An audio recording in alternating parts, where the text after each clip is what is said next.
Salut les juristes, c'est Matt DEH, on va parler de la définition du droit. Ah, tu prétends définir le droit. Cet exposé va être creux. Putain, vas-y, je veux rien comprendre. La tendance YouTube, c'est mieux. Ah, comment concilier l'inconciliable? Générique.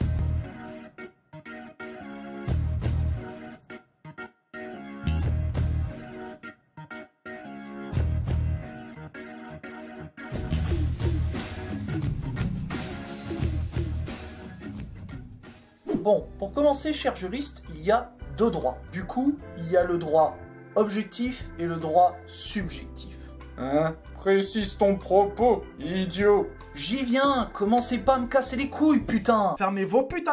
Bon, excusez-moi, on va commencer par le droit subjectif. Ce sont les prérogatives attribuées aux individus dans leur intérêt pour jouir d'une chose, d'une valeur ou exiger une prestation à autrui. Il a dit jouir. C'est dans le sens de profiter à un culte.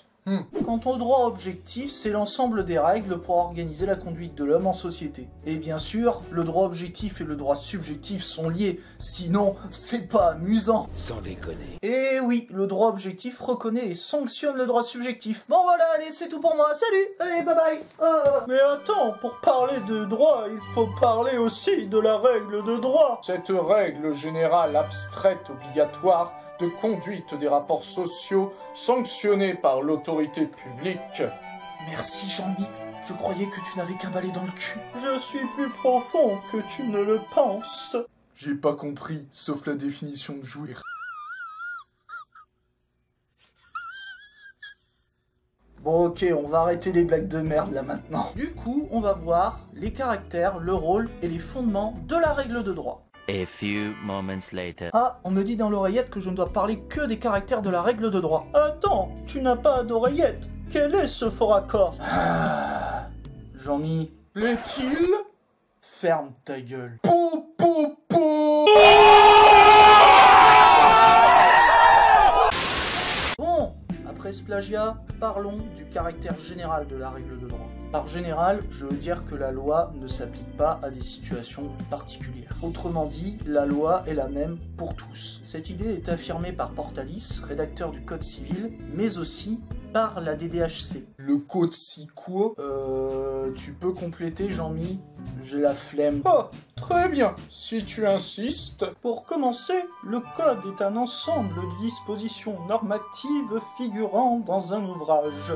Cet ouvrage est divisé en livres, titres, chapitres, sections, sous-sections, paragraphes et articles.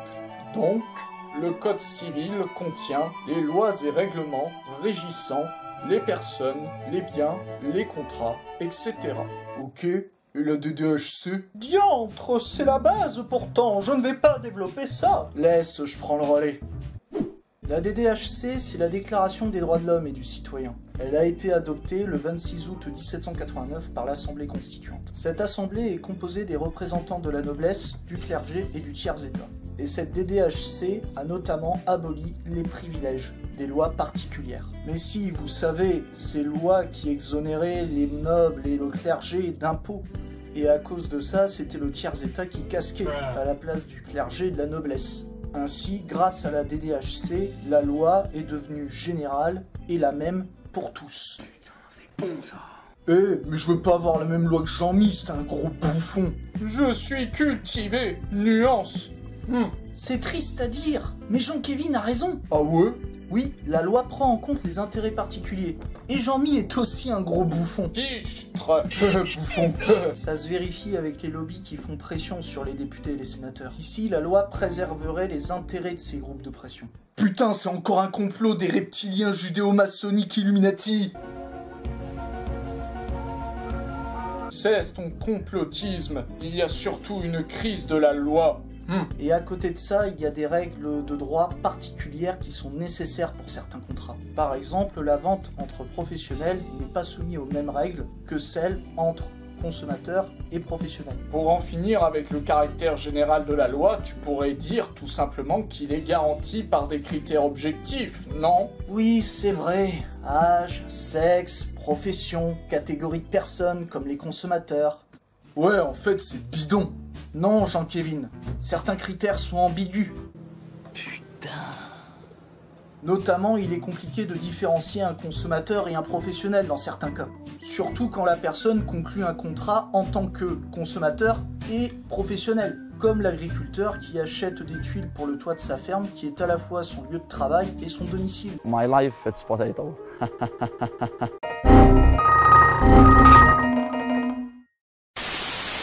Maintenant, tu peux passer au caractère obligatoire de la règle de droit. Hein? J'allais y venir, pète un coup, Jean-Mi. C'est pas fini, et je veux m'épranquer ma dégustation, moi. Nope. Bon, la règle de droit obligatoire est assortie d'une sanction et d'une contrainte. Si vous commettez un dommage, vous devez réparer. Fais chier, ça veut dire que si je défonce un mec, que je paie. Et être condamné à une peine d'emprisonnement. Gros malin. Enfin, si vous concluez un contrat en violation d'une règle de droit, il sera annulé. Matt, n'oublie pas la morale. Vas-y, la morale, tout le monde s'en fout, même sur YouTube. Non, Jean-Kévin, la morale et même la religion influent sur le droit, même si leur sanction et leur contrainte est discutable, comme les usages de la coutume. De toute façon, je m'en bats les couilles de la loi, alors la religion et la morale, pfff. Effectivement, il existe des droits religieux, comme le droit musulman, composé du Coran et de la tradition, et même la morale a plus d'importance que le droit, comme en Chine ou au Japon. Je dois vous couper la tête. Et que fais-tu du droit souple, Matt? Tu sais, les avis, les recommandations, les mises en garde et autres mesures prises par les AI et les API. Les AA quoi? Les autorités administratives indépendantes. Je vais expliquer. Goddamn right. Ce sont des autorités autonomes qui sont distinctes de l'administration, mais qui appartiennent à l'État et qui ont un pouvoir de décision. Quant aux autorités publiques indépendantes ou API, ce sont des AAI qui ont une personnalité morale. Autrement dit, les API sont des groupements qui sont titulaires de droits et obligations, tels que des créances ou des dettes. Pour finir en beauté, on va partir d'un exemple de droit souple qui est produit par une AAI. Prenons le cas des communiqués de l'Autorité des marchés financiers, ou AMF. Ah, un exemple technique. Tu sors enfin des sentiers battus, Matt. Ce communiqué mettait en garde les investisseurs sur les conditions de commercialisation des produits financiers appartenant à la société Fervesta. Et à cause de ce simple communiqué, le nombre de souscripteurs chez Fervesta a considérablement diminué parce que les investisseurs se sont méfiés. Ainsi, comme le communiqué a eu une influence sur le comportement des investisseurs, ainsi que des effets économiques sur la société, le communiqué est donc une règle de droit. Et oui, ce communiqué est une règle de droit, alors qu'en principe, un communiqué n'est pas une règle de droit. Putain, c'est compliqué d'identifier le droit. À ce stade, retenez que la règle de droit est générale et obligatoire. Retenez aussi que le droit objectif correspond à un ensemble de règles pour organiser la conduite de l'homme en société. Et pour finir, retenez que le droit subjectif correspond aux prérogatives accordées aux individus dans leur intérêt pour jouir d'une valeur ou d'une chose ou exiger une prestation à autrui. Et si vous voulez approfondir vos connaissances, n'oubliez pas les limites que nous avons vues précédemment. Elles sont essentielles. Cette émission Vulgadroit est maintenant terminée et je vous remercie d'être resté jusqu'au bout. Je tiens à rappeler que c'est de la vulgarisation scientifique. Si j'ai commis des imprécisions, je vous invite à débattre en commentaire. Enfin, si vous avez kiffé et que vous voulez continuer à apprendre en vous amusant, abonnez-vous et mettez un petit like. C'était Matt DEH. Allez, à plus les juristes.